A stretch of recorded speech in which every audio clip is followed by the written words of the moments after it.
Ethan stared at the glossy black envelope in his hands, its weight more substantial than he expected. There was no return address, no postage, just his name printed in an elegant script that seemed to shimmer slightly in the dim light of his apartment. He frowned, flipping it over. The edges were sealed with what appeared to be old-fashioned wax, a crimson seal pressed into it bearing the image of a grinning mask. It was the kind of thing that made you think twice before opening it, yet his curiosity was already digging its claws into him. He slipped his finger under the seal, feeling it give way with a soft crack. Inside, a single card, equally black and glossy, glinted under the overhead light. The words were printed in the same shimmering script. "Congratulations, Ethan. You have been selected to participate in the ultimate game show. The prize? Anything your heart desires. All you have to do is win." There was something unsettling about the way the words seemed to pulse on the card, as if they were alive, breathing, waiting for him to react. He scanned the rest of the card, finding no further details. No mention of what the game was, who was hosting it, or even where it would take place. But there was an address on the back, simple and stark, along with a time tonight. 9 p.m. Ethan couldn't quite put his finger on it, but the invitation felt wrong. He should have tossed it, forgotten about it, chalked it up to some weird prank. But instead, he found himself staring at it, the words "ultimate game show" echoing in his mind, intertwining with thoughts of what anything could mean. His life hadn't exactly been on an upward trajectory lately. A dead-end job, a series of failed relationships, and a growing sense that his best years had slipped through his fingers. The chance to win something, anything that could break the cycle, it was almost too tempting to resist. He tossed the card on his coffee table, leaning back on his worn-out couch. His eyes drifted to the television, where some late-night rerun of a game show played out, flashing lights, canned applause, a grinning host spouting catchphrases. It all seemed so banal, so ordinary, but it sparked something in him. A memory, maybe, or a realization that deep down he'd always wondered what it would be like to be one of those contestants, to feel the thrill of the spotlight, the rush of taking a gamble. Ethan grabbed the card again, flipping it over, tracing the letters of the address with his thumb. What harm could there be in just showing up? If it was a scam, he could walk away. If it was something more, well, maybe it was exactly what he needed. Maybe this was the change he'd been hoping for, even if it came wrapped in a layer of unease. The clock on the wall ticked relentlessly, the sound amplified in the stillness of his apartment. The seconds seemed to stretch as if time itself was urging him to make a decision. Ethan stood, pocketing the card, and grabbed his coat from the hook by the door. The moment he stepped outside, he was greeted by the cool bite of the night air, sharp and invigorating. It had been a while since he'd felt that, since anything had felt invigorating at all. The streets were quiet as he walked toward the address, a strange calmness settling over the city. No cars, no people, just the distant hum of the city's sleeping heart. It was almost as if the world had been put on pause, everything waiting for him to reach his destination. And as he turned the corner, he saw it, a building that shouldn't have been there, not in this part of town. It was an old studio, the kind that had long since fallen into disuse. The windows were dark, the sign above the entrance hanging by a thread, its letters faded and cracked. But the door was open, just a sliver of light spilling out onto the sidewalk, inviting him in. Ethan hesitated, but only for a moment. The pull was too strong, the promise too sweet to ignore. As he stepped inside, the air changed, growing thick and heavy with the scent of dust and something else, something faintly metallic, like blood or old machinery. The lights flickered overhead, casting strange shadows that seemed to move just out of sync with his steps. The lobby was empty, save for a single, ancient-looking camera perched on a tripod in the center of the room, its lens pointed directly at him. It was an old model, the kind that shouldn't have been working, yet its red light blinked steadily, as if recording every move he made. The silence was oppressive, pressing in on him from all sides. Ethan looked around, half expecting someone to jump out, to explain what was happening, but there was no one. Just the camera, watching, waiting. He took a step forward, and the camera whirred, adjusting its focus. Another step, and the door behind him slammed shut, the sound echoing through the empty studio like a gunshot. Ethan froze, heart hammering in his chest. For the first time, he considered the very real possibility that he might have made a mistake coming here. But before he could turn back, a voice crackled through an unseen speaker, smooth and rich, yet carrying an edge that set his teeth on edge. "Welcome, Ethan," it said. "The game is about to begin." And with that, the lights dimmed, the shadows deepened, and Ethan felt a chill crawl down his spine, the first inkling that this game was going to be like nothing he had ever imagined. The studio had transformed while Ethan wasn't looking. Or maybe it was just his mind playing tricks on him. What had been a dimly lit lobby now seemed more like the set of some long-abandoned television show, the kind where the paint on the walls was just a little too faded, and the props were worn down to their barest essentials. The flickering lights above him felt as if they were deliberately trying to disorient him, casting sharp, shifting shadows that made the corners of the room seem to stretch and contract like something alive. Ethan wasn't alone anymore. The other contestants, 5 of them, each as disoriented as he was, stood around a low circular stage that had materialized in the center of the room. The stage was made of dark wood, polished to a dull sheen, and above it hung a large, cracked screen that flickered intermittently, struggling to hold an image. The contestants exchanged glances, the unspoken question hanging in the air, what have we gotten ourselves into? Before anyone could voice their concerns, the lights dimmed further, plunging the room into a half-darkness that felt more oppressive than the full dark would have. A spotlight snapped on, illuminating the stage, and with it, the figure standing at its center. The host was tall and gaunt, dressed in a suit that might have been stylish 50 years ago, but now seemed out of place, like a relic pulled from a dusty storage box. His face was pale, almost waxen, and his smile was the kind that showed just a little too much teeth, a grin that promised more than it revealed. His eyes, dark and unblinking, scanned the group, lingering on each contestant just a fraction too long. "Welcome, everyone," the host said, his voice smooth but with an undercurrent of something sharp, something that made Ethan's skin prickle. "You've all been chosen to participate in the game of a lifetime. The rules are simple. Survive each challenge and you move on. Fail and... well, let's not dwell on the negatives, shall we?" The screen behind him crackled to life, displaying the words "Round 1" in large, ominous letters. The host turned slightly, gesturing at it with a flourish, as though he were unveiling a priceless work of art. "Each round will test a different aspect of your abilities, physical, mental, emotional. Each challenge will push you to your limits, and perhaps beyond. But don't worry," he said, his smile widening. "There are rewards to be had for those who show exceptional resolve." Ethan felt the first true stab of fear then, a cold, gnawing sensation in his gut. The words felt too carefully chosen, too loaded with meaning. Resolve. What did that really mean in a game like this? He glanced around at the others. A woman with short cropped hair and a fierce expression looked ready to fight her way out if necessary. A man in a business suit was visibly sweating, his hands trembling slightly. The others wore the same mix of fear and determination that Ethan felt churning inside him. None of them wanted to be here, but the lure of whatever lay at the end of this nightmare kept them rooted in place. "Before we begin," the host continued, "a few ground rules. There is no quitting. Once you've started, you either finish the game or you don't." He paused, letting the implications of that sink in.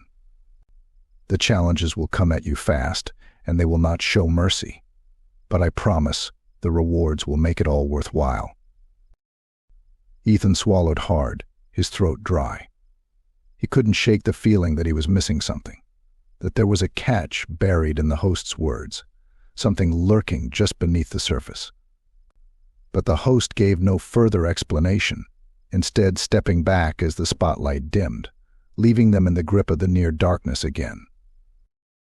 Without warning, the floor beneath the stage shifted, sliding open to reveal a staircase leading down into a black void. A cold draft swept up from below, carrying with it a scent that was both familiar and alien: wet earth, rusted metal, and something else, something metallic and sour. "This is your first challenge," the host said, his voice coming from everywhere and nowhere. "A simple test of endurance. Descend into the maze below and find your way to the exit before time runs out. Fail, and you'll be left behind." Ethan hesitated, his instincts screaming at him to run, to get out while he still could. But the door behind him was gone, replaced by a solid wall of dark wood, as if it had never been there. There was only one way forward, and that was down. The others moved slowly, warily approaching the staircase, peering into the darkness that seemed to swallow the light whole. Ethan followed, his footsteps echoing unnaturally in the confined space. The host's voice whispered in his mind, a lingering echo: no quitting. No mercy. He took the first step down, and then another, each one feeling heavier than the last. The descent was slow, the air growing thicker, more oppressive with each step. The staircase spiraled down into a void, the light above growing dimmer, until it was nothing but a distant memory. The others were ahead of him now, their silhouettes barely visible against the darkness, moving like ghosts in a nightmare. Ethan's breath quickened, his pulse pounding in his ears. The walls of the staircase seemed to close in on him, pressing down from all sides. He reached out, touching the cold stone, feeling the dampness that clung to it. It felt like the walls were breathing, exhaling a cold, wet breath that brushed against his skin. He didn't know how long they'd been descending when the sound started, a low, grinding noise that reverberated through the walls, making the ground beneath his feet tremble. The others froze, their heads snapping toward the sound. It was coming from below, from the depths of the maze. The host's voice echoed up from the darkness, as calm and cold as before time is running out. "The maze is hungry." Ethan's heart lurched in his chest, fear flooding his veins. He took another step, then another, faster now, his instincts screaming at him to move, to survive. The others were ahead, their movements frantic, desperate. The grinding noise grew louder, the floor vibrating with its intensity. The maze was waiting, and the game had truly begun. Ethan's footsteps echoed sharply off the stone walls as he stepped into the room, the last in line after the other contestants. The door behind him slid shut with a metallic clank that reverberated through the small space, sealing them in. He immediately felt the change in the air, heavier, colder, like stepping into a freezer. The room itself was stark and featureless, just 4 stone walls, a low ceiling, and a single rusted metal door on the opposite side. It might have been a utility closet once, but now it was nothing but a trap waiting to spring. The others spread out, eyes darting around, searching for some clue, some hint as to what the game would demand of them next. The woman with the short cropped hair, Lena, Ethan remembered, was already at the door, her fingers tracing its edges, looking for a hidden mechanism. The man in the business suit, Paul, hovered near the center of the room, his breathing shallow and quick, eyes wide with fear. Ethan moved toward the far wall, noting the texture of the stones under his hand, how cold they felt against his skin. There was something off about the air, something that made his skin crawl, but he couldn't pinpoint what it was. Just a feeling, a sense that whatever this room was, it was alive in a way that no room should be. The host's voice crackled through a hidden speaker, making them all jump. "Welcome to the first challenge," it said, the tone now laced with a cruel amusement. "This is a simple test, find your way out. But remember, time is your enemy." No sooner had the words left the host's mouth than the walls began to move. Slowly at first, just a subtle grinding noise as the stones shifted, but then faster, the room visibly shrinking, the walls creeping inward. Ethan's heart skipped a beat as he realized what was happening. "It's closing in on us," Lena shouted, abandoning her examination of the door. She threw herself against it, trying to force it open, but it didn't budge. "We've got to get this open now." Ethan ran to her side, hands scrabbling at the edges of the door, looking for anything, any latch, any catch, that might release it. The others joined them, all of them working in frantic silence as the walls continued their relentless advance. The cold was getting worse, seeping into Ethan's bones, making his fingers numb as he worked. The floor, too, seemed to be shifting, the stones beneath their feet grinding together, creating an unnerving sense of instability. "Damn it," Paul hissed, slamming his fist against the door in frustration. "There's nothing here. We're trapped." Ethan didn't respond, didn't waste time with words. He could feel the pressure now, the space shrinking around them, the air growing colder and thinner. Panic was clawing at the edges of his mind, but he forced it down, focusing on the task at hand. There had to be something they were missing, some trick or mechanism that would save them. But the door remained stubbornly shut, as if mocking their efforts. The grinding of the walls grew louder, more insistent. Lena's breath was coming in ragged gasps, her fear palpable in the small, confined space. The others were no better, Paul was muttering to himself, his eyes darting wildly around the room, while the other two contestants, faces pale and drawn, pressed themselves against the far wall, as if that would buy them more time. Ethan took a step back, trying to get a better view of the door, of the room as a whole. There had to be something they were missing, some clue hidden in plain sight. His eyes swept the walls, the ceiling, the floor, and then he saw it, a small, almost imperceptible notch in the stone above the door, just out of reach. "There," he shouted, pointing it out to the others. "Something's up there, a latch maybe.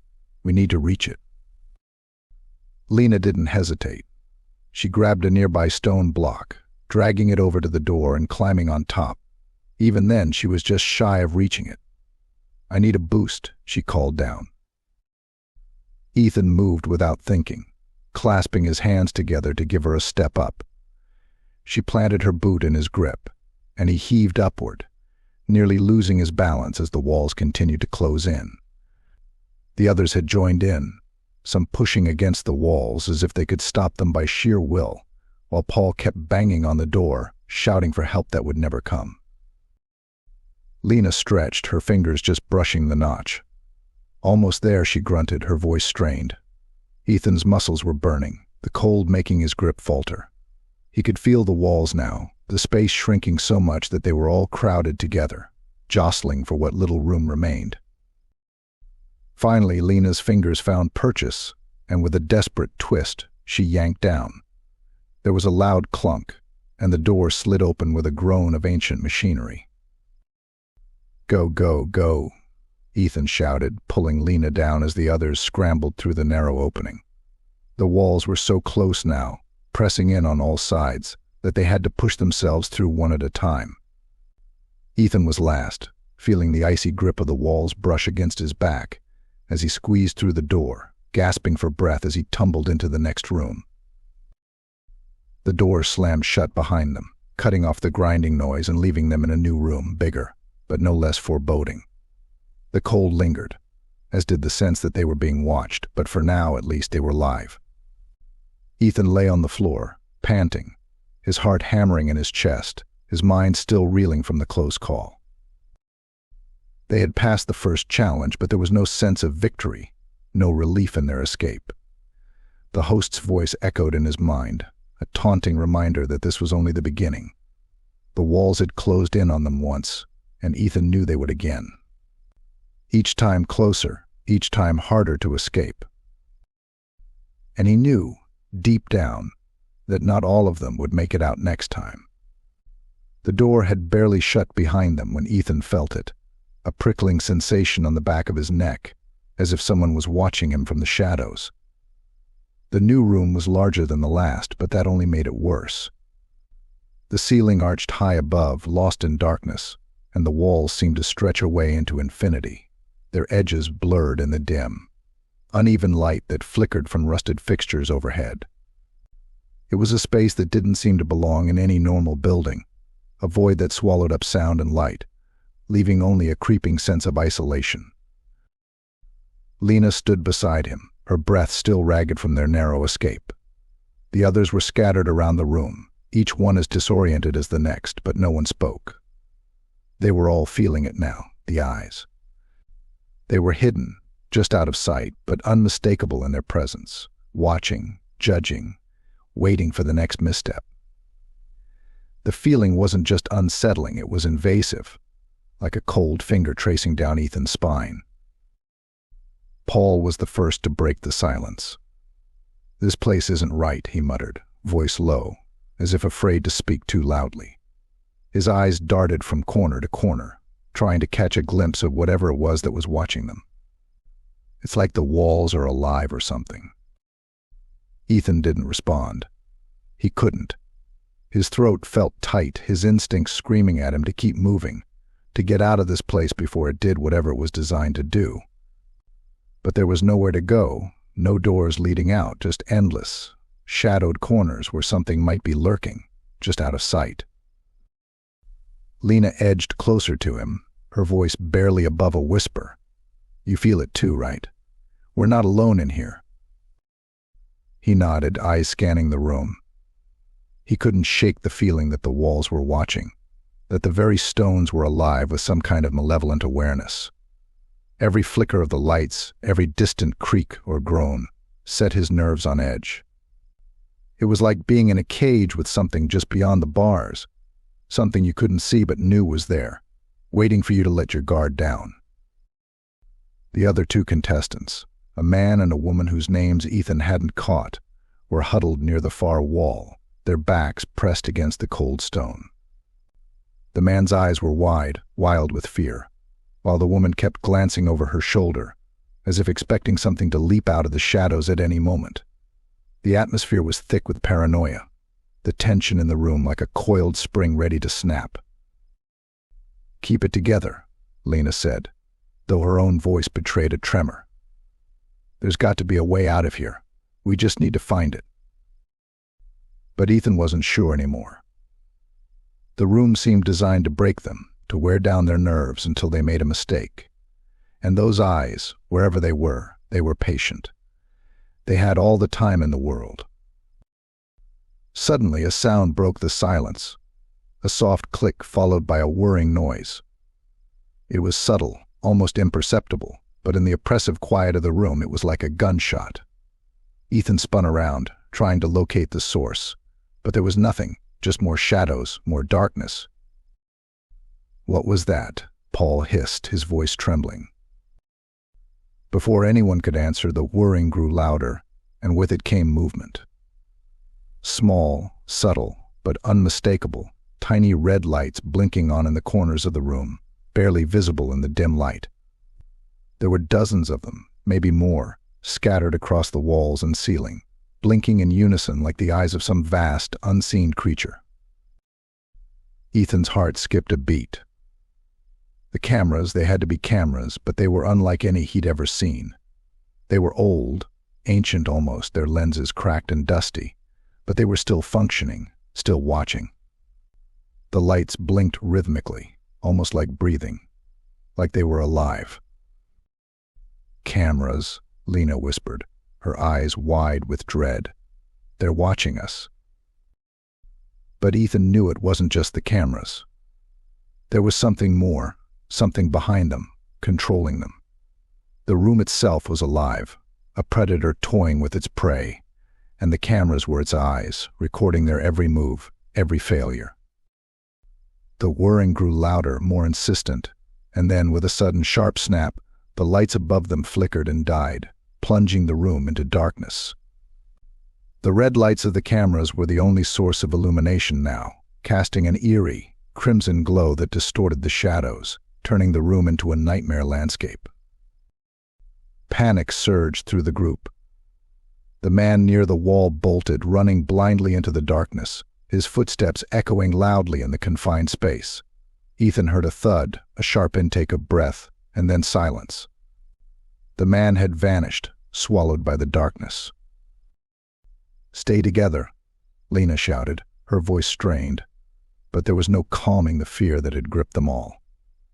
The woman who had been with the man screamed, a high-pitched wail of terror that cut through the air like a knife.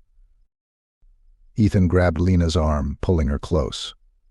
"We need to move," he said, his voice low and urgent. "Find a way out before this place takes us too." But as they stumbled through the darkness, guided only by the faint, pulsing light of the cameras, Ethan couldn't shake the feeling that they were running in circles, that the room was shifting around them, trapping them in a maze with no exit. The cameras followed their every move, blinking in time with their frantic breaths, recording their fear, their desperation. Ethan could feel the unseen eyes boring into him, stripping away his composure, leaving only raw panic in its place. Every step felt like a trap, every shadow a threat, and the room itself seemed to pulse with anticipation, waiting for them to slip, to fall, to fail. They weren't just being watched, they were being hunted. And in this game there were no rules, no fairness, only survival. Ethan knew, deep in his bones, that the room was designed to break them, to pit them against each other, and to feed on their fear. The walls, the cameras, the darkness, it was all part of the game, a game they couldn't win. The woman's scream cut off abruptly, followed by a sickening crunch that echoed through the room. Lena froze, her breath catching in her throat. Ethan tightened his grip on her arm, pulling her forward, away from the sound, away from whatever had claimed the others.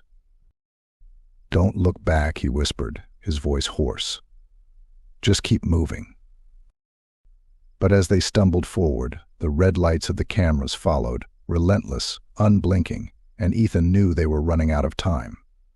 The eyes were watching, waiting for the moment they would fall. And when they did, the room would close in, the game would end, and they would be just another lost story in a place designed to consume everything it touched. In the distance, another door loomed, a way out, perhaps, or just another trap. But it didn't matter. They had to keep moving, keep fighting against the fear that threatened to swallow them whole. Because in this place, hesitation meant death, and they were already too far gone to turn back. As they neared the door, the red lights blinked faster, more frantic, as if the room itself was panicking, sensing that its prey might slip away.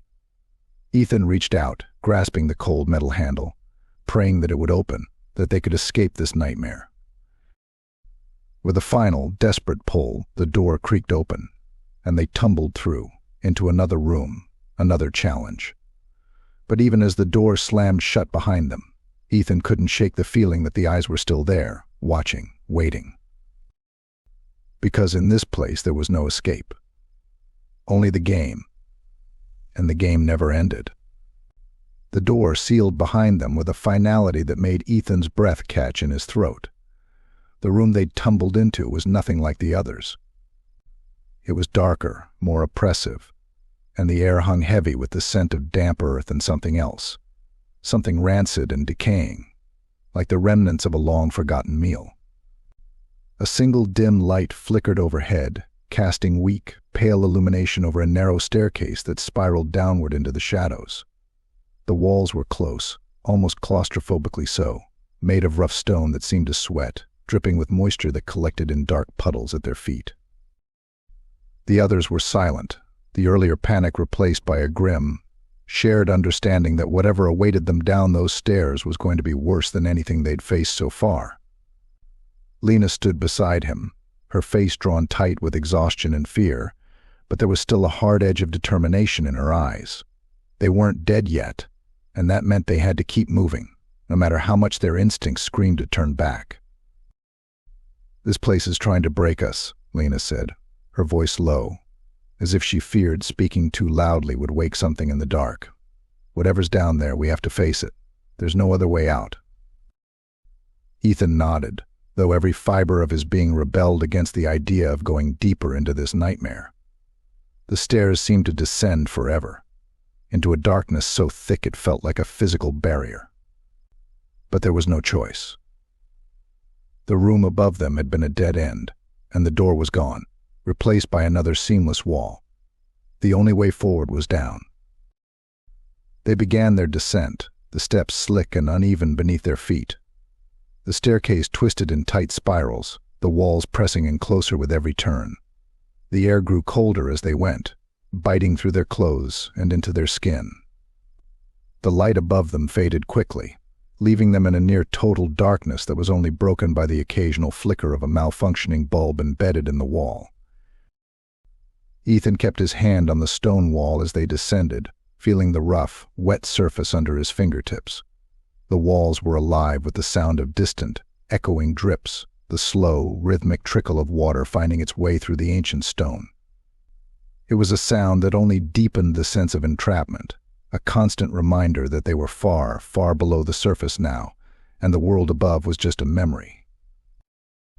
The stairwell tightened further, the steps becoming steeper, narrower, until they were forced to move single file, their bodies pressed against the cold stone. The darkness was disorienting, making it impossible to judge how far they'd come or how much further there was to go. Ethan's mind played tricks on him, whispering that they were descending into the very bowels of the earth, into a place that no one was meant to find. At the front of the line, Lena came to a sudden stop, her breath hitching in her throat. Ethan nearly ran into her, his own heart hammering in his chest as he strained to see what had halted her. The dim light flickered, revealing what lay ahead. The staircase ended abruptly, opening into a cavernous space that stretched out into darkness. The floor was uneven, jagged rocks jutting up like broken teeth, and the walls dripped with the same dark moisture that had coated the stairwell. But it was the ceiling that made Ethan's blood run cold. It was impossibly high, lost in shadows, but from it hung long, twisted chains, each one ending in a rusted hook that swayed slightly in the faint, unfelt breeze. The chains clinked together softly, a sound that echoed unnervingly in the vast space, like the rattling of old bones. There was no sign of an exit, no door or passage that would lead them out. Just the chains, the rocks, and the dark. "We need to keep moving," Lena whispered, her voice tight with tension. She stepped cautiously into the cavern, the crunch of gravel under her boots startlingly loud in the oppressive silence. Ethan followed, feeling the weight of the space press down on him, as if the very air was trying to smother him. The others moved behind them, their footsteps echoing in the hollow space. The floor was uneven, treacherous, and Ethan had to keep his eyes on his feet to avoid stumbling on the sharp rocks that littered the ground. But every time he looked up, the chains seemed closer, as if they were reaching down toward him, drawn to the warmth of his body. The air grew colder still as they moved deeper into the cavern, and Ethan's breath came in short, ragged gasps. The ceiling was so high, the darkness so complete, that it felt like they were walking into the belly of some vast, slumbering beast. The chains clinked softly overhead, a constant reminder that there were intruders here, that this place was not meant for the living. Paul, who had been silent for most of the descent, finally spoke up, his voice trembling. "We can't stay here. We need to find a way out before." Before he could finish, the ground beneath them shifted with a deep, groaning rumble. The floor began to tilt, the rocks sliding and grinding against each other, throwing them off balance. Ethan stumbled, catching himself on a jagged outcrop, his heart racing. The ground was moving, slowly but inexorably, like a giant, living thing waking from a long sleep. "Run," Lena shouted, but there was nowhere to run to. The cavern was vast, the darkness impenetrable, and the ground beneath them was shifting, buckling, as if trying to throw them off. The chains rattled overhead, their clinking growing louder, more frantic, as if they too were being disturbed by whatever was happening below. Ethan scrambled to his feet, trying to keep his balance as the ground heaved. The others were doing the same, their faces pale and drawn in the faint light, but there was no escape, no direction that felt safe. The cavern was coming alive around them, the rocks shifting and grinding, the chains swinging wildly overhead.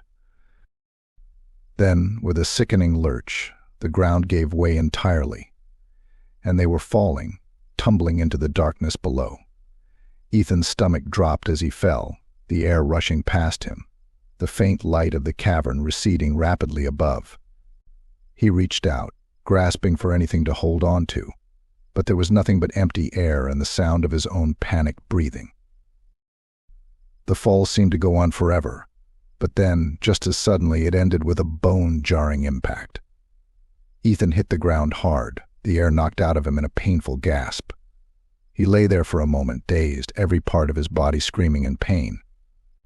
The darkness was complete now, the only sound the labored breathing of the others, scattered around him. He forced himself to move, to crawl to his feet, every muscle protesting. The ground here was soft, wet, and it smelled of rot and decay, like the floor of some ancient, forgotten crypt.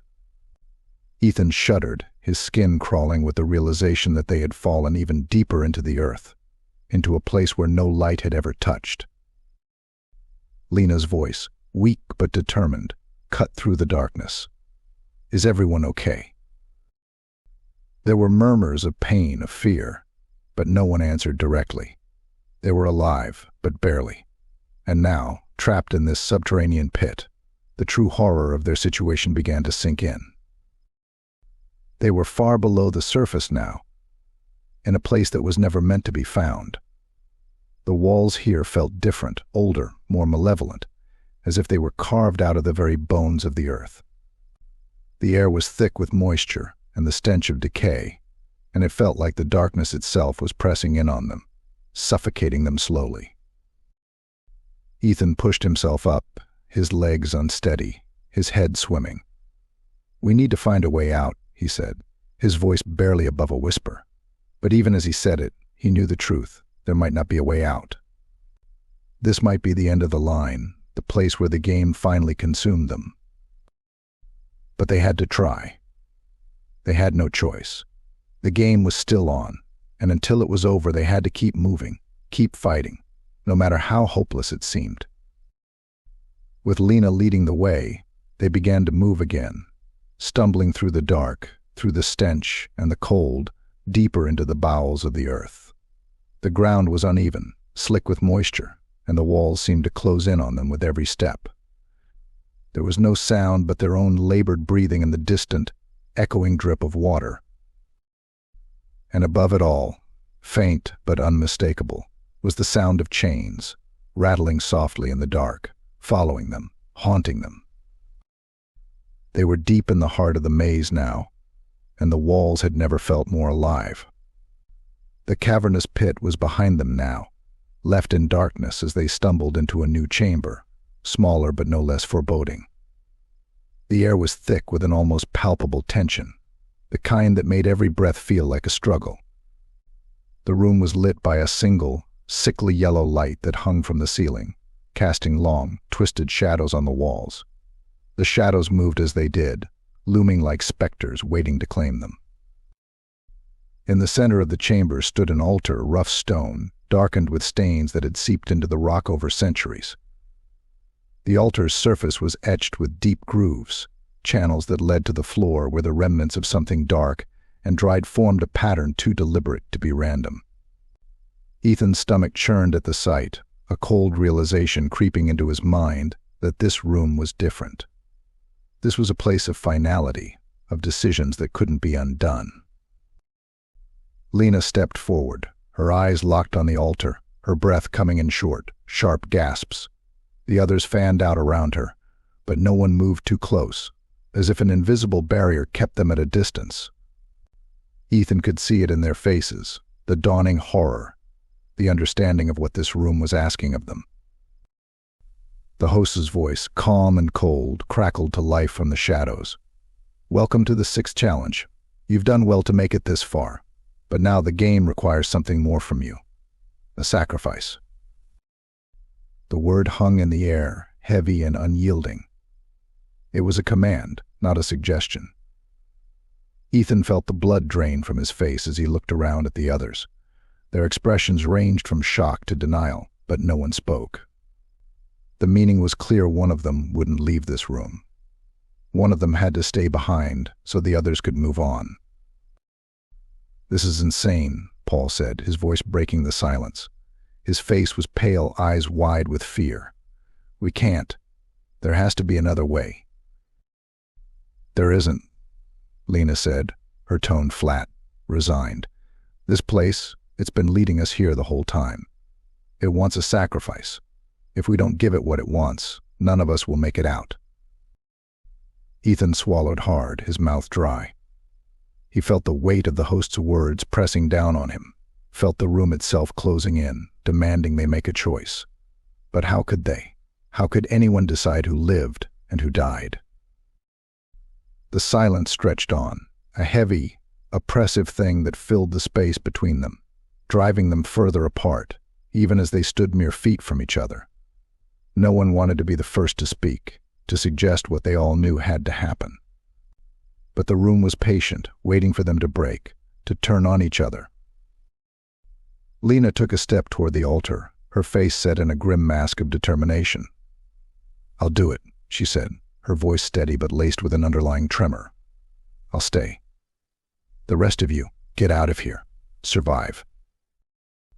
"No," Ethan said, the words slipping out before he could stop it. He couldn't let her do this, couldn't let anyone do this. But what choice did they have? The room was a trap, a cage, and the only way out was through blood. Paul shook his head, his hands trembling at his sides. "This is madness. We can't just, Lena, you don't have to do this. There has to be another way." "There isn't," Lena snapped, her eyes blazing with a fierce resolve. "Don't you get it? This place, it's feeding on us, on our fear, our pain. If we don't give it what it wants, we all die."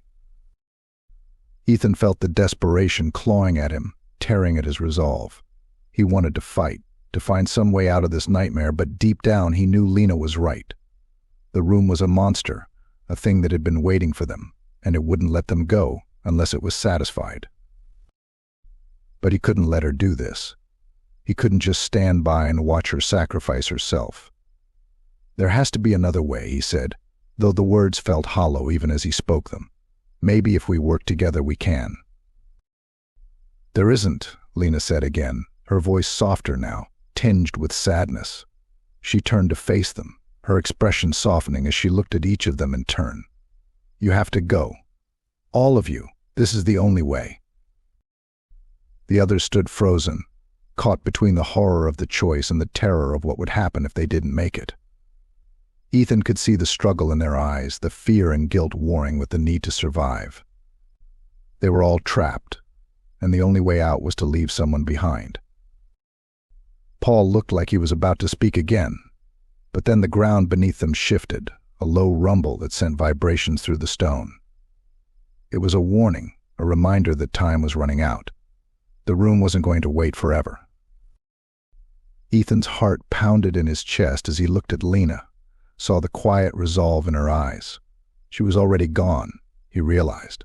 She had made her choice, and nothing he could say would change it. "Go," Lena said, her voice breaking the silence once more. "Get out of here. Survive. That's all that matters now." Ethan wanted to argue, to fight against the injustice of it all, but there was no point. Lena was right. The room was a living thing, a creature that demanded its due, and the only way out was to give it what it wanted. With a heavy heart, he nodded, turning away from the altar. The others followed suit, their faces pale and drawn, but there was no more resistance. They had made their decision, and it was tearing them apart from the inside. As they moved toward the far wall, where a hidden door had appeared, Ethan cast one last look back at Lena. She was standing by the altar, her head held high, her eyes fixed on them as they left. There was no fear in her gaze, only a fierce determination, a refusal to let the room take more from her than she was willing to give. The door slid open with a soft hiss, revealing a narrow corridor beyond. The others moved through it quickly, eager to leave the room behind, but Ethan hesitated, his heart aching with the weight of what they were doing. "Lena," he said, his voice thick with emotion. She turned to him, a small, sad smile on her lips. "It's okay, Ethan. This is the way it has to be. He wanted to say something, anything that could make this easier, but there were no words that could make this right. Instead, he nodded, swallowing the lump in his throat, and stepped through the door. It closed behind him with a finality that felt like a punch to the gut, sealing Lena's fate and theirs. The corridor was cold, narrow, and suffocating, but they moved through it in silence, the weight of their decision hanging heavy in the air.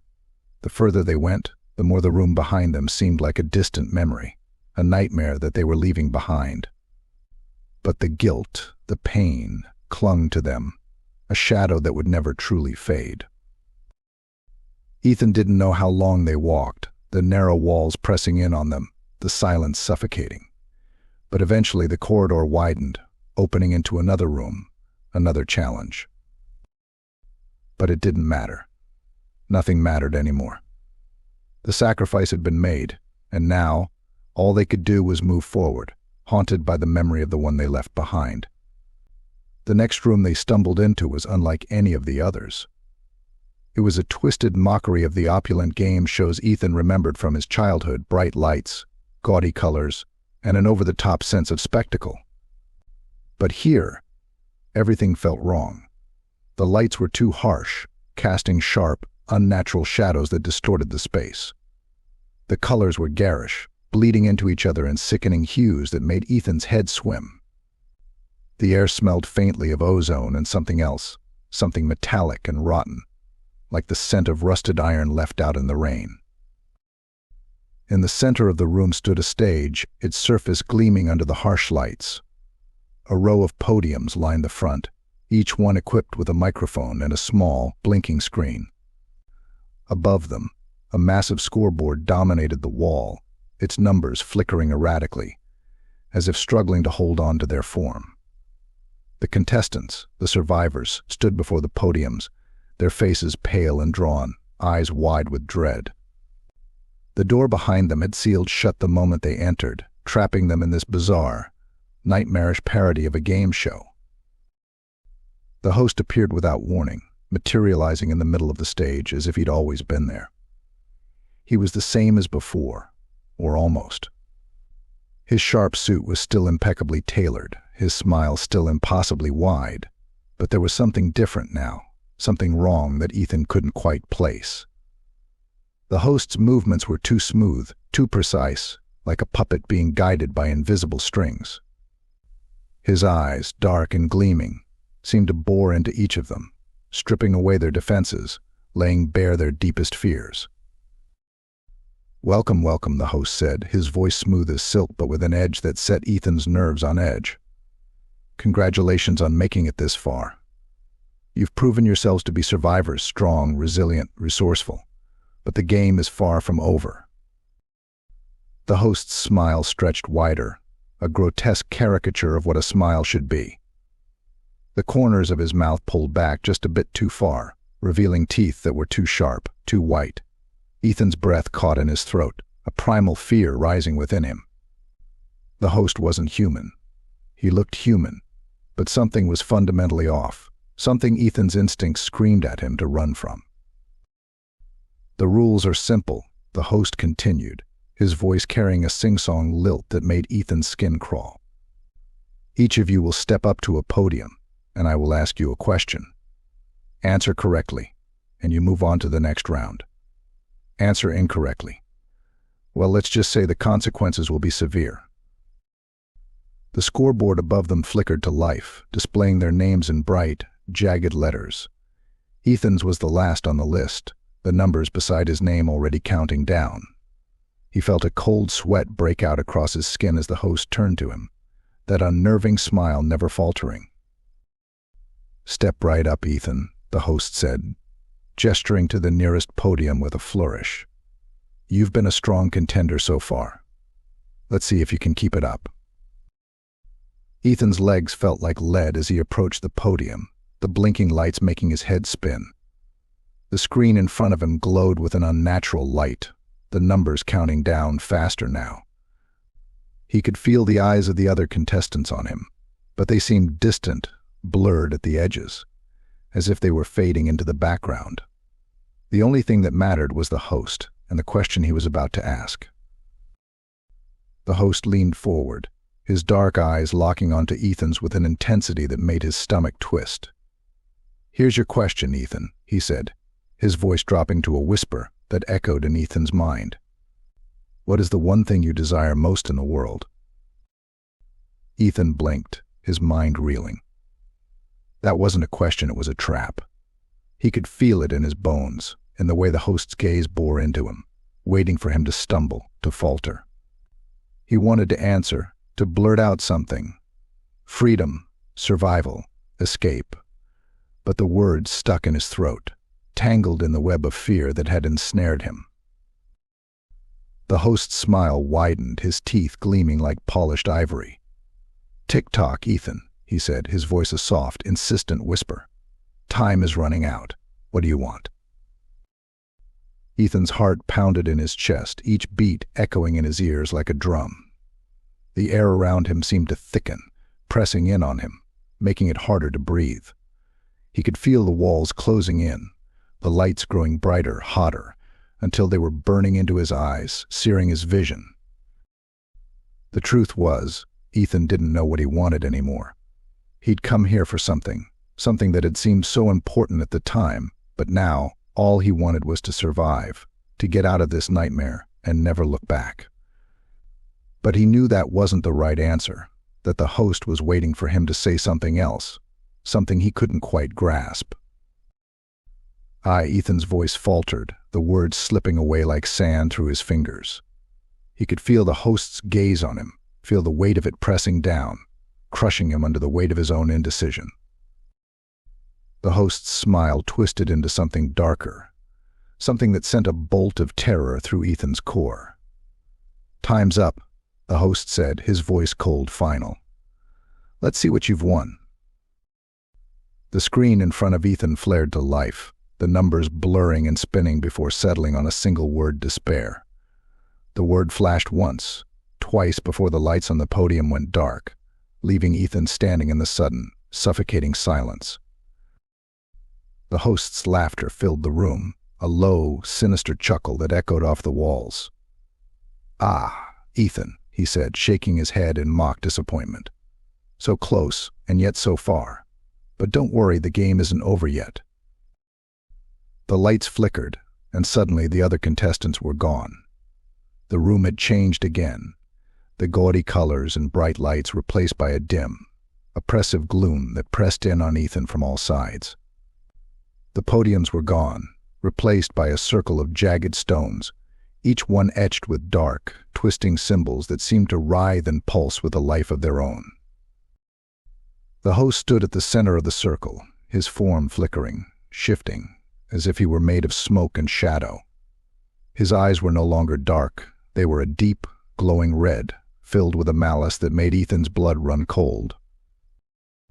"You wanted something, didn't you, Ethan?" the host said, his voice deeper now, resonating through the room like a bell tolling in the dark.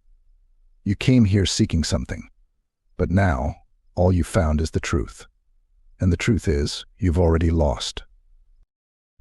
Ethan tried to speak, to move, but his body was frozen, locked in place by the host's gaze. The room seemed to pulse around him, the walls closing in, the symbols on the stones glowing brighter, hotter, until the air itself seemed to vibrate with energy. The host's form twisted, lengthened, his body stretching into something inhuman, something monstrous. His smile was gone, replaced by a gaping maw filled with rows of sharp, gleaming teeth. His hands, if they could still be called that, stretched into long, clawed appendages that dripped with dark, viscous fluid. "You've been a part of this game from the beginning, Ethan," the host said, his voice a deep, guttural growl. "But now the game is over, and it's time for you to face the consequences." The stones around the circle flared with light, and Ethan felt a searing pain in his chest, as if 1,000 needles were piercing his skin. He gasped, his vision blurring, as the light intensified, swallowing him whole. And then, just as suddenly as it had begun, the pain stopped. The light faded, leaving Ethan standing alone in the darkness. The host was gone, The stones were gone, and the room was empty, save for the faint echo of the host's laughter, fading into the distance. Ethan fell to his knees, his body trembling, his mind reeling from the ordeal. He had no idea how long he'd been there, or what had just happened, but he knew one thing for certain. The game wasn't over.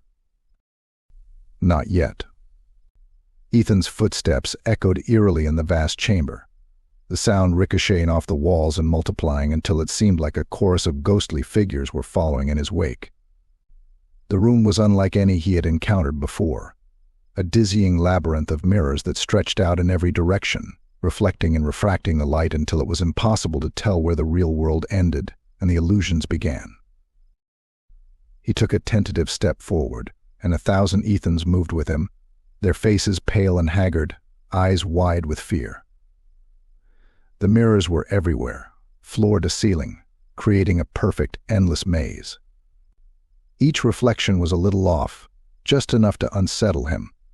The way the light caught in his eyes, the slight curve of his mouth that didn't match the emotions churning inside him. They were his reflections, but they weren't him. The air in the room was thick, almost suffocating. Every breath felt labored, like he was inhaling something more than just air, something heavy, oppressive. He forced himself to keep moving, his eyes scanning the mirrored walls for any sign of an exit. But there was nothing but his own image staring back at him, mocking him with its subtle distortions. Ethan's pulse quickened as he pressed on, trying to ignore the growing sense of unease that crawled up his spine. The mirrors seemed to be closing in on him, warping the space around him in ways that defied logic. He turned a corner, only to be met with another row of mirrors, each one reflecting him from a different angle, creating a kaleidoscope of his own image. It was disorienting, as if the room itself was alive, playing tricks on his mind, bending reality to its will. He paused, catching his breath, trying to get his bearings. But the mirrors wouldn't let him. They twisted and shifted, pulling at his perception until he wasn't sure if he was standing still or moving forward. The reflections grew more distorted, more grotesque with each step, his eyes darkening, his face stretching into a grimace that wasn't his own. It was as if the mirrors were peeling back the layers of his mind, exposing the fears and doubts he kept buried deep inside. A faint sound reached his ears, soft, almost imperceptible, like a distant whisper. He froze, listening intently, but the sound vanished as quickly as it had appeared, swallowed by the oppressive silence. His reflection's lips curled into a sneer, eyes narrowing as if taunting him, daring him to keep going. Ethan took another step, then another, his movements slow and deliberate, each one a battle against the rising tide of panic. The mirrors continued to shift and warp around him, their surfaces rippling like water, creating images that couldn't possibly be real. He saw himself as a child, eyes wide with terror, reflected in the glass. Then he was older, worn down by years of hardship, his face lined with grief and despair. The reflections flashed by in quick succession, each one a glimpse into a different version of himself, each one more terrifying than the last. He stumbled, nearly falling as the floor beneath him seemed to tilt. The mirrors closed in, their reflections twisting into a nightmarish tableau of his worst fears, failure, abandonment, the loss of everything he held dear. His own face grinned back at him from the glass, eyes hollow and empty, as if the mirrors had stolen his soul and left behind a twisted, empty shell. "No," Ethan whispered, shaking his head as if to clear the images from his mind. "This isn't real. It's just another trick." But the mirrors wouldn't let him go. They clung to him, wrapping around him like a shroud, their images growing darker, more malevolent. He could see his own fear reflected back at him, magnified 1,000 times until it threatened to consume him. And then he saw her, Lena, standing just beyond the next row of mirrors, her face pale and drawn, her eyes wide with terror. She was reaching out to him, her hand pressed against the glass, her lips moving in a silent plea. "Help me," she mouthed, her voice lost in the void. Ethan's heart lurched. He knew it wasn't real. knew that Lena was gone, sacrificed to the game. But the image was so vivid, so real, that he couldn't tear his eyes away. She looked just as she had the last time he'd seen her, her expression a mix of fear and determination, her body trembling with the effort of holding it together. "Ethan, please," she whispered, her voice somehow cutting through the oppressive silence. "Don't leave me here." He reached out, his hand trembling as it touched the cold surface of the mirror. The glass rippled under his fingers, distorting her image until it was almost unrecognizable. But her eyes remained the same, filled with that same desperate plea, begging him to save her. "Lena," he murmured, his voice choked with emotion. He knew it wasn't her, knew it was just another trick of the mirrors, but he couldn't turn away. The guilt of leaving her behind, of letting her sacrifice herself, gnawed at him, twisting his insides until the pain was unbearable. "Help me," she repeated, her voice growing fainter, as if she was slipping away. "Please, Ethan, don't let me die here." He couldn't do it. He couldn't just leave her, even if it was just an illusion. He had to try, had to reach her, even if it meant losing himself in the process. He pressed harder against the mirror, the cold glass biting into his skin, but she remained just out of reach, her image flickering like a dying flame. And then, with a sudden, violent jolt, the mirror shattered. The sound was deafening, a sharp, splintering crack that echoed through the chamber, sending shards of glass flying in every direction. Ethan stumbled back, shielding his face as the mirrors around him exploded, each one shattering into a million pieces, raining down on him like a storm of razors. When the chaos finally subsided, he found himself standing in the middle of the room, surrounded by broken glass. The mirrors were gone, their surfaces reduced to jagged fragments that littered the floor, reflecting only the dim light from above. Lena was gone too, her image lost in the wreckage, leaving behind nothing but a hollow emptiness that settled deep in Ethan's chest. He was alone again, the silence pressing in on him from all sides. The room was a wasteland of shattered glass, each piece reflecting a tiny, distorted image of himself, broken, fragmented, incomplete. Ethan stood there for a long moment, his breath coming in ragged gasps, his mind struggling to process what had just happened. The mirrors had shown him his worst fears, his deepest regrets, and now they were gone, leaving him with nothing but the knowledge that he couldn't trust anything in this place, not even his own reflection. He took a shaky step forward, his foot crunching on the glass. There was no way to tell which direction to go, no path forward, no exit in sight. The room had become a tomb, a place where the boundaries between reality and illusion had been shattered, leaving behind a void that threatened to swallow him whole. But he couldn't stay here. He couldn't let the mirrors win, couldn't let the game consume him. He had to keep moving, had to find a way out, even if it meant facing whatever horrors lay ahead. With a final, deep breath, Ethan stepped over the broken glass and started walking, his footsteps echoing in the empty chamber. The mirrors were gone, but their echoes remained, haunting him with every step, reminding him that in this place there was no escape from the things he feared most. And as he moved forward, into the unknown, he knew that the worst was yet to come. Ethan staggered forward, leaving behind the shattered remnants of the Hall of Mirrors. His nerves were raw, his mind frayed, but he forced himself to keep moving. He had to. The game wasn't going to let him rest, and every step felt like it might be his last. The corridor ahead was narrow, the walls closing in on him like a vice. The further he went, the tighter the space became until he was forced to turn sideways just to keep moving. The air was thick with damp, mold, and something else, a metallic tang that lingered at the back of his throat. He tried to focus, to push the lingering images of the distorted reflections out of his mind, but the darkness was too deep, too pervasive. The walls were slick with moisture, cold against his skin as he edged forward, the space around him shrinking until it felt like he was crawling through the bowels of the earth itself. Each breath was a struggle, the air growing thinner, more suffocating. His heartbeat echoed in his ears, drowning out any other sound. And then the corridor ended. He found himself standing at the entrance to a vast, pitch-black chamber. The light from the corridor barely penetrated the gloom, fading into the oppressive darkness like a dying ember. Ethan hesitated, the hair on the back of his neck standing on end.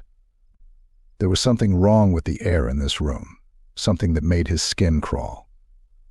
It was more than just the cold, it was the sense that he was not alone, that the darkness itself was alive, watching him, waiting for him to make a mistake. He stepped into the room, his footfalls eerily muted on the stone floor. The darkness swallowed him whole, and he felt it pressing against his skin, as if it were a physical thing, thick and heavy. He reached out instinctively, hoping to find a wall, a handhold, anything to orient himself, but there was nothing, just empty, endless space. Ethan's pulse quickened, the fear gnawing at the edges of his mind.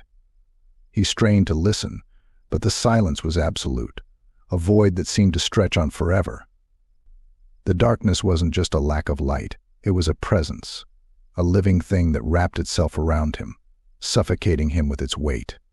His breathing grew shallow, panic threatening to take hold, but he fought it down. He couldn't afford to lose control. Not here. He took another step, then another, his movements slow and deliberate, each one feeling like it might send him tumbling into an abyss. The floor beneath his feet was smooth, featureless, offering no clues to his surroundings. He felt like he was walking in circles, lost in a place that defied logic, where up and down, left and right no longer had any meaning. And then he heard it, a soft, almost imperceptible sound, like a whisper carried on the wind. He froze, every muscle in his body tensing as he strained to identify the source. The sound came again, closer this time, a low, rasping breath that sent a shiver down his spine. It was the sound of something alive, something just out of sight, hidden in the darkness. Ethan's heart pounded in his chest, the fear gnawing at his composure. He couldn't see it, couldn't hear it clearly, but he knew it was there, stalking him, waiting for him to make a move. His mind raced, trying to come up with a plan, but the darkness was too thick, too complete. He had no idea where to go, no idea what he was up against. The sound came again, closer still, and Ethan felt the air shift, a subtle change that made his skin prickle. Whatever it was getting closer, closing in on him. He backed away, his movements slow and cautious, trying to put distance between himself and the unseen threat, but the darkness offered no escape, no refuge. He tried to focus, to listen for any sign of movement, but the silence was too deep, too pervasive. The sound came again, this time from his left, then his right, then directly behind him. It was all around him, circling him, toying with him. He spun around, his hands outstretched, but there was nothing, just empty air and the oppressive weight of the dark. The fear was overwhelming now, threatening to suffocate him, to crush him under its weight. He couldn't see it, couldn't hear it, but he could feel it. Something big, something ancient, something that had been waiting in the dark for far too long. "Show yourself," Ethan shouted, his voice breaking the silence, echoing off the unseen walls. But there was no response, just the whisper of something moving in the shadows, closing in. He stumbled backward, his foot catching on something, sending him sprawling to the ground. The impact knocked the wind out of him, and for a moment he lay there, dazed, the darkness pressing down on him like a weight. He could feel it now, the presence in the room, looming over him, so close that he could almost touch it. Ethan scrambled to his feet, his heart racing, his breath coming in ragged gasps. He turned in a circle, desperate to find some sign of his attacker, but there was nothing, just the endless dark and the sense of something just out of sight, watching him with cold, hungry eyes. Then, with a suddenness that made his blood run cold, the darkness moved. It was subtle at first, just a shift in the air, a change in the pressure around him. But then it grew, the shadows thickening. coalescing into something more substantial, more menacing. Ethan could feel it now, the presence in the room, no longer content to hide in the darkness, but pushing forward, revealing itself in slow, deliberate movements. He stumbled back, his hands outstretched, but there was no escape, no way out. The darkness closed in, swallowing him whole, and he felt it brush against his skin, cold and clammy, like the touch of death itself. He tried to scream, but the sound was swallowed by the dark, muffled by the weight of the air around him. And then he saw it, just a flicker at the edge of his vision, a hint of movement in the blackness. A shape, indistinct and amorphous, but undeniably real, shifting and writhing as it moved toward him. It was huge, towering over him, its form constantly changing, flowing like liquid, solidifying only to dissolve again into shadow. Ethan's heart pounded in his chest, his mind racing as he tried to make sense of what he was seeing. It was like nothing he'd ever encountered before. A creature born from the very essence of the dark, its form impossible to define, impossible to comprehend. It was a living nightmare, a manifestation of every fear he'd ever had, given shape and purpose by the game. He backed away, but the creature followed, its movements slow and deliberate, as if it knew there was no rush, no need to hurry. It had him cornered, trapped in the dark, and it was only a matter of time before it struck. Ethan turned and ran, his footsteps echoing in the darkness, but there was nowhere to go. The room stretched out before him, endless and empty, and the creature was right behind him, its presence pressing down on him, filling the air with a sense of dread so thick it was almost tangible. He could feel it closing in, could hear the soft rasp of its breath, the rustle of its movements in the dark. It was right behind him, so close that he could feel its cold breath on the back of his neck. He ran faster, his lungs burning, his legs aching, but the darkness was endless, the creature relentless. And then, just as he thought it would overtake him, the darkness shifted again, the pressure lifting, the sense of the creature's presence fading. Ethan stumbled to a halt, gasping for breath, his heart pounding in his chest. The darkness was still there, still oppressive, but the creature was gone, its presence receding, leaving him alone in the void. He stood there for a long moment, his breath ragged, his mind reeling. The darkness had retreated, but it wasn't gone. It was still there, waiting, watching, ready to strike when he least expected it. He knew it would be back, that it was only toying with him, wearing him down, making him weak. And when it came back, he wasn't sure he'd be able to escape it again. Ethan stumbled through the doorway, his body trembling, his mind fraying at the edges. He had no idea how long he had been running, how long he had been trapped in the darkness with that thing. His muscles ached, his lungs burned, and his heart pounded in his chest like a war drum. But he was alive, and in this place, that was all that mattered. The room he entered was stark and barren, the air cold and still, devoid of any sound. The walls were a uniform gray, smooth and featureless, like the inside of a box. There was no furniture, no fixtures, nothing but a single, harsh light overhead that cast long shadows across the floor. It was an empty, desolate space, and for a moment Ethan wondered if he had somehow escaped the nightmare, if this was the end. But then he heard it, the faint hum of machinery, barely audible, coming from somewhere deep within the walls. The sound was low, almost a vibration, but it resonated through the room, setting his teeth on edge. It was a reminder that he was still in the game, still trapped in this hellish construct that twisted reality to its will.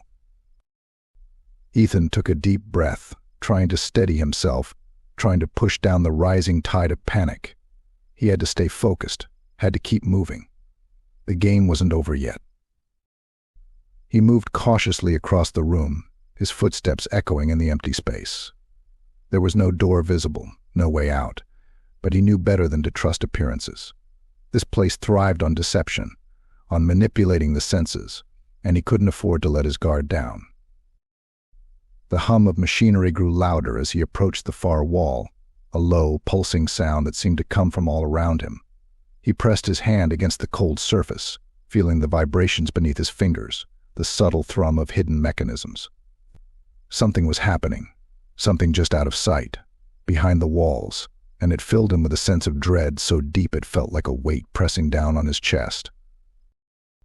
Then, without warning, the wall shifted. It moved with a smooth, mechanical precision, panels sliding open to reveal a passageway that hadn't been there before. The air that wafted out was cold, carrying with it a faint metallic tang, like the scent of blood or rusted iron. Ethan hesitated, his instincts screaming at him to turn back, to find another way. But there was no other way. This was the only path forward, and he knew the game would force him down it, one way or another. With a deep breath, he stepped into the passageway. The walls were closer here, pressing in on him from both sides, the ceiling low enough that he had to duck his head. The hum of machinery was louder now, reverberating through the narrow space, a constant reminder that he was moving deeper into the heart of the machine, into whatever lay at its core. The passage twisted and turned, leading him deeper into the bowels of the facility. The air grew colder with each step, the light dimmer, until he was moving through a tunnel of shadows, the only illumination coming from faint, flickering lights embedded in the walls. The sense of being watched, of being hunted, never left him, a constant, gnawing presence at the back of his mind. Finally, the passage opened up into a larger chamber, the walls falling away to reveal a vast, cavernous space. The ceiling was lost in shadow, the far walls obscured by darkness. The only light came from a series of large, circular platforms suspended in the air by thick, rusted chains. They were arranged in a loose pattern, connected by narrow catwalks that looked old and unstable, the metal creaking under their own weight. Ethan stepped out onto the nearest platform, his heart racing. The chains groaned under his weight, the platform swaying slightly as he moved. He looked around, trying to get his bearings, but the room was too large, too dark. The only way forward was across the platforms, along the rickety catwalks that stretched out into the void. He took a tentative step onto the first catwalk, testing its stability. The metal creaked and groaned, but it held. He moved forward, each step slow and deliberate, his senses on high alert for any sign of danger. The catwalk swayed beneath him, the chains creaking, but he forced himself to keep going, focusing on his breathing, on putting one foot in front of the other. Halfway across, the hum of machinery grew louder, the sound vibrating through the metal beneath his feet. Ethan froze, his heart pounding in his chest. He could feel it now, the presence, the thing that had been stalking him through the darkness, through the endless rooms and corridors. It was here, in the shadows, waiting for him. The platform ahead of him creaked ominously, the chains groaning as if under a great weight.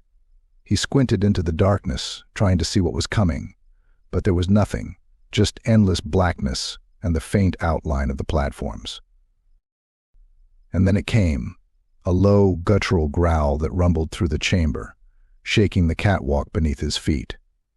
It was a sound that spoke of hunger, of rage, of something ancient and primal that had been awoken, something that had been waiting for him all along.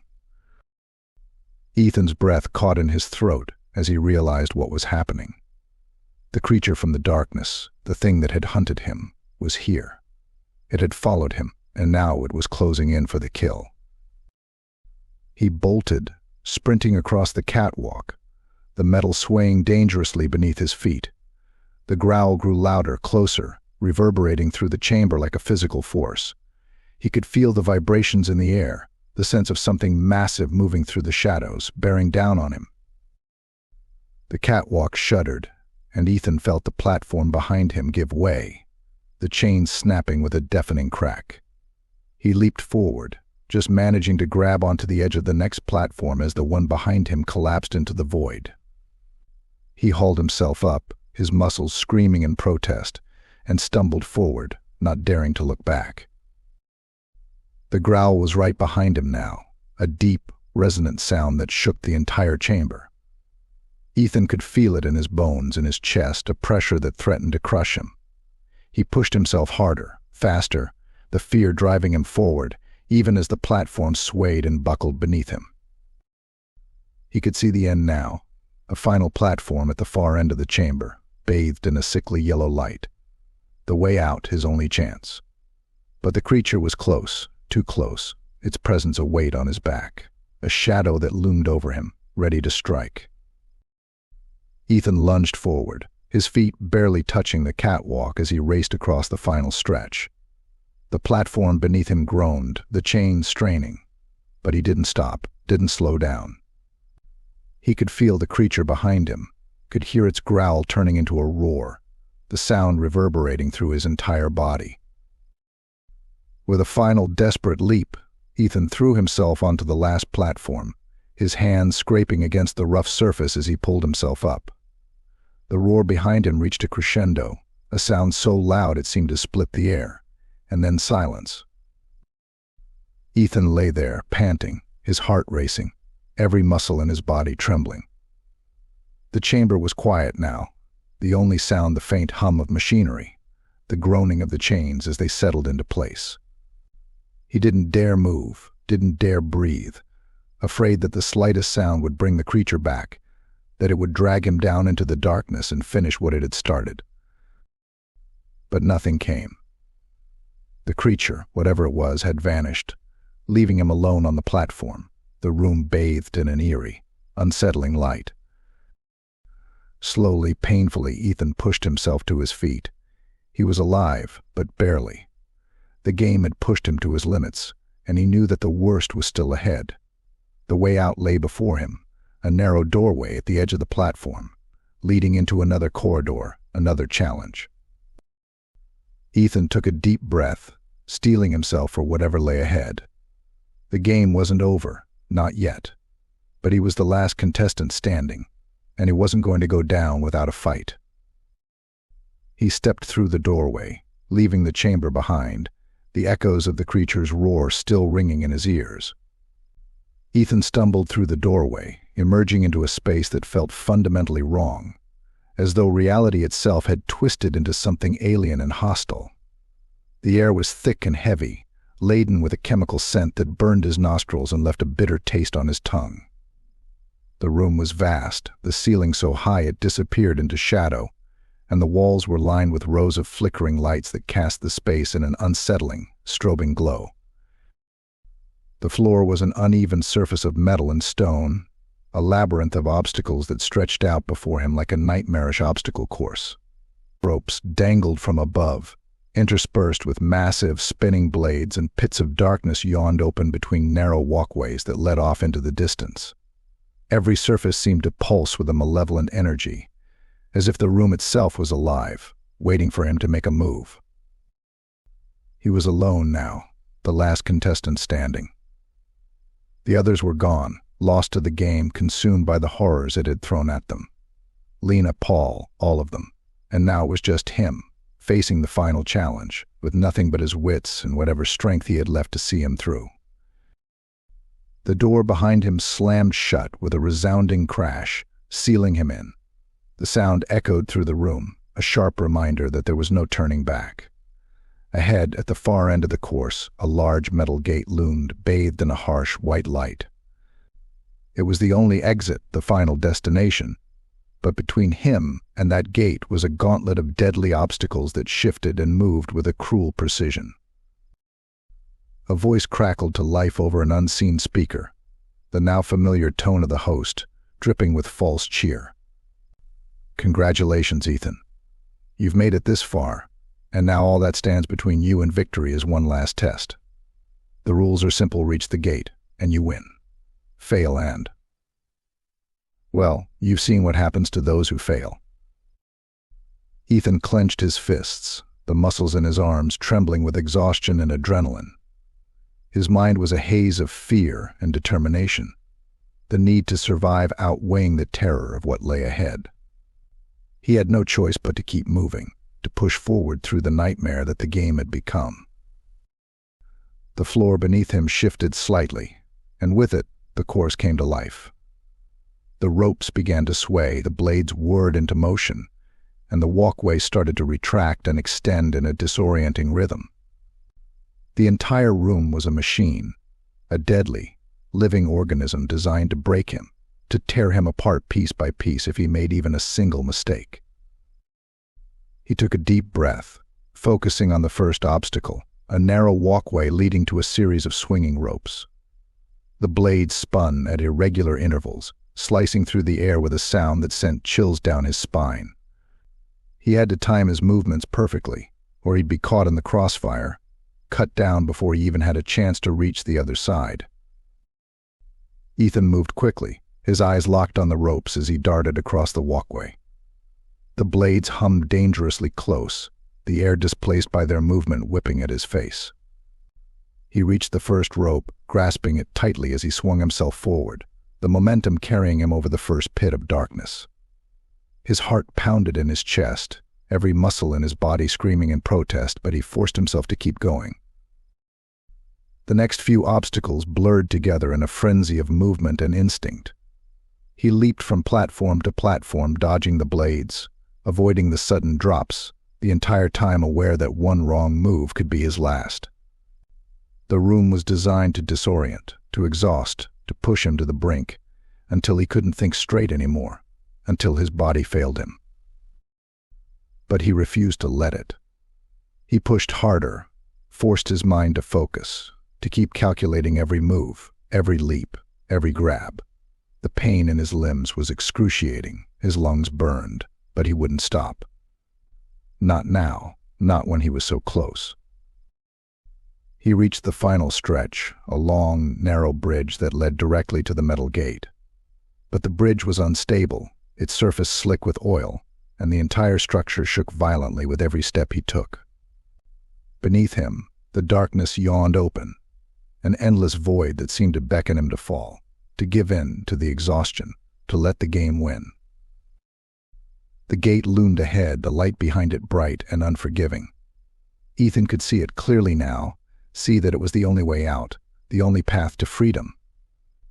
But the bridge was crumbling beneath his feet, the structure groaning and swaying with every step, as if the room itself was trying to pull him down, to drag him into the void. He forced himself to move faster, his feet slipping on the slick surface, his hands reaching out to steady himself on the twisted, metal railings. The gate was only a few steps away, but the bridge was collapsing, the sections falling away behind him with a deafening roar. One last leap. He gathered what little strength he had left and threw himself forward, reaching out for the gate. His fingers brushed against the cold metal, and for a moment he thought he had made it. But the bridge gave way beneath him, and he felt the sickening sensation of falling. Desperation surged through him as he grabbed onto the gate, his body dangling over the void. The metal was cold and unyielding, the surface slick with the same oil that coated the bridge. His fingers slipped, and for a moment he thought he was going to fall, that the game had won. But then his hand found purchase, his grip tightening as he hauled himself up, inch by agonizing inch. His muscles screamed in protest, his body on the verge of collapse, but he wouldn't let go. Not now. Not when he was so close.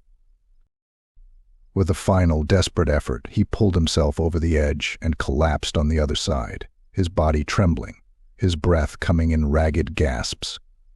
He had made it. He had survived the final challenge. The gate was open before him, the light beyond it blinding, but it was a light of freedom, of escape. Ethan dragged himself to his feet, every part of him aching, every nerve on fire. He took a step toward the gate, then another, until he was standing in the threshold, the light bathing him in its warmth. The room behind him was silent now, the machinery still, the course defeated. The host's voice crackled to life one last time, the tone colder now, more distant. "Congratulations, Ethan. You've won the game. You're free." He didn't trust the words, didn't trust anything anymore. But the light was there, and it was real, and it was the only thing he had left to cling to. He stepped through the gate, into the light, leaving the nightmare behind. But even as he moved forward, something lingered in the back of his mind, a nagging doubt that this was just another trick, another part of the game. The light was too bright, too perfect, and as he walked into it, the warmth began to fade, replaced by a cold, creeping dread. He had won the game, but he couldn't shake the feeling that the game wasn't over. Not really.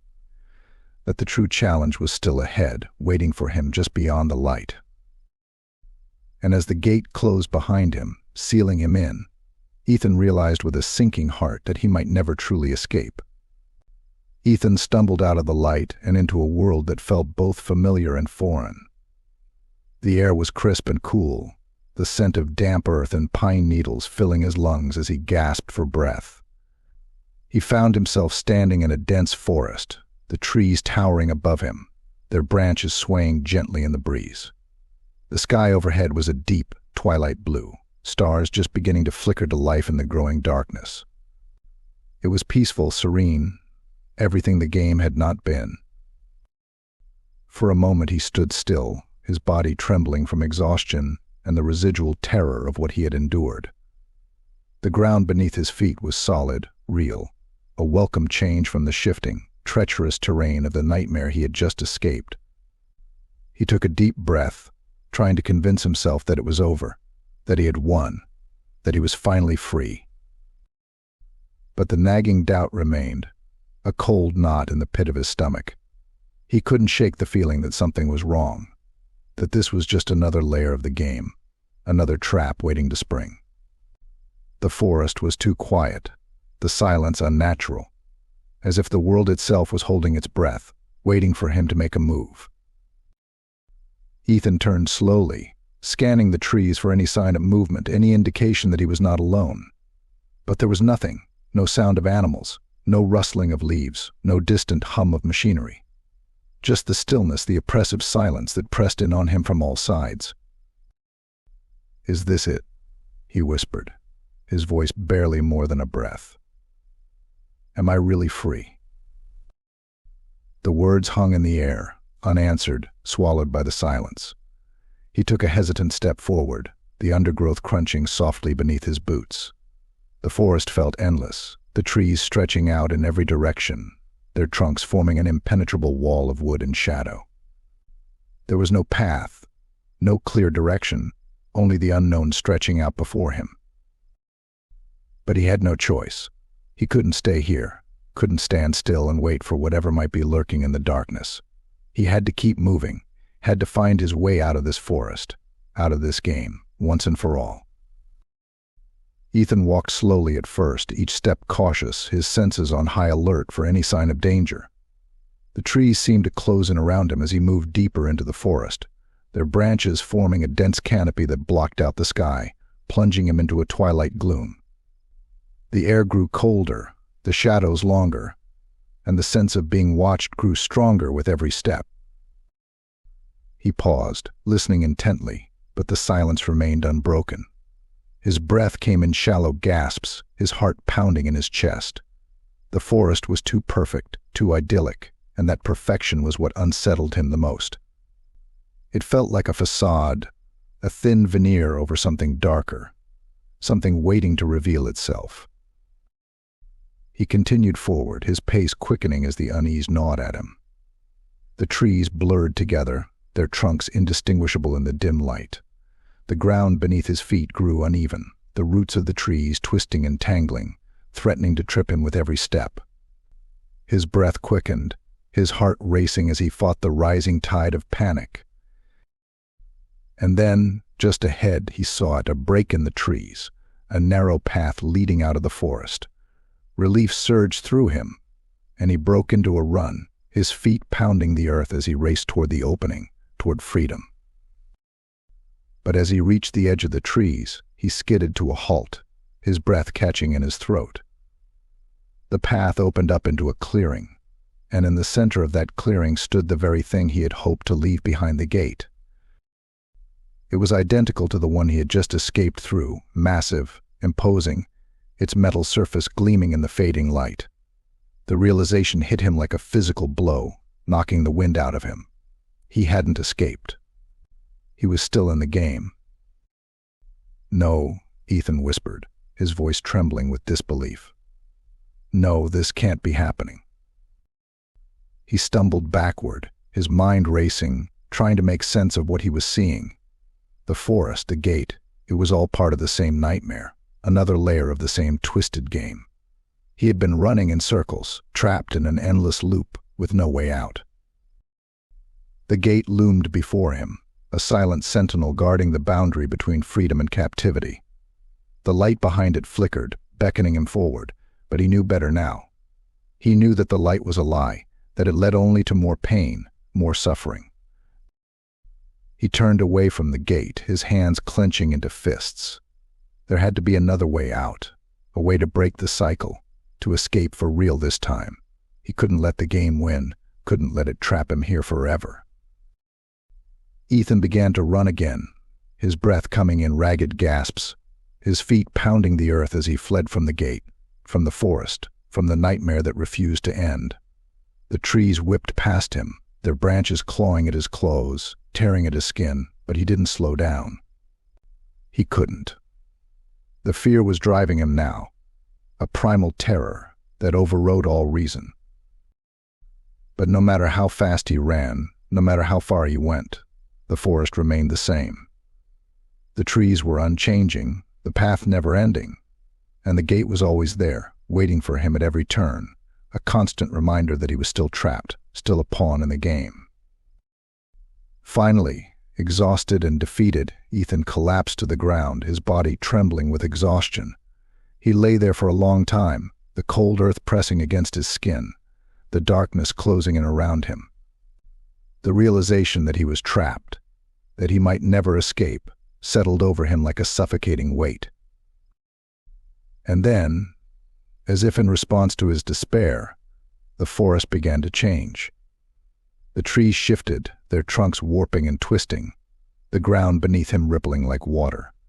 The air grew thicker, heavier, and the silence was broken by a low, insidious whisper that seemed to come from everywhere at once.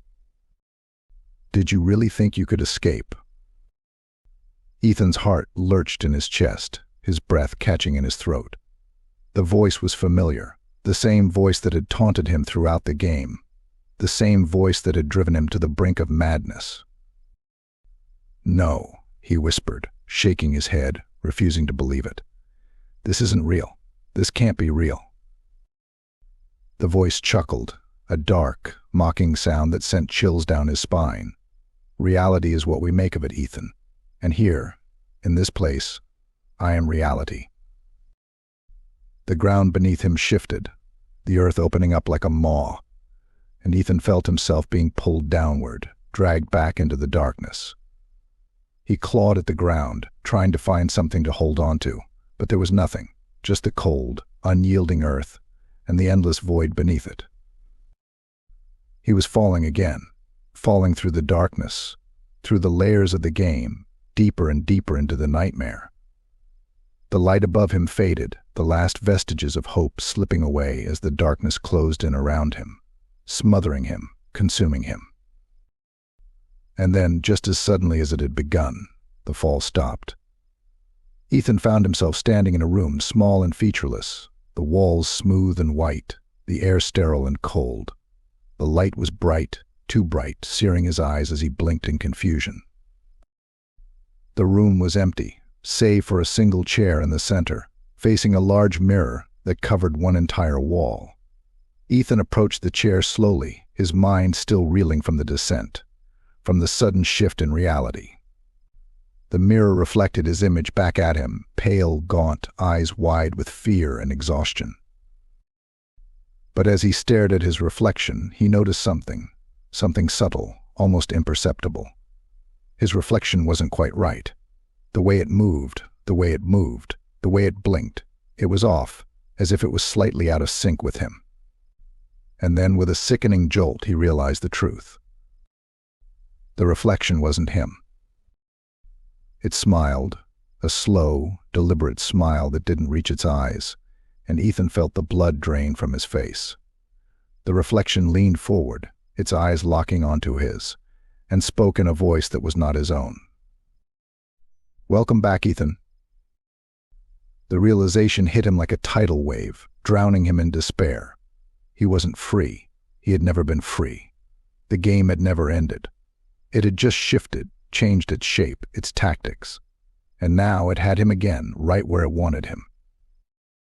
Ethan backed away from the mirror, his heart pounding in his chest, his breath coming in short, panicked gasps. The walls of the room seemed to close in on him, the light growing brighter, harsher, until it was blinding, searing into his mind. And then, with a final, crushing sense of inevitability, Ethan understood.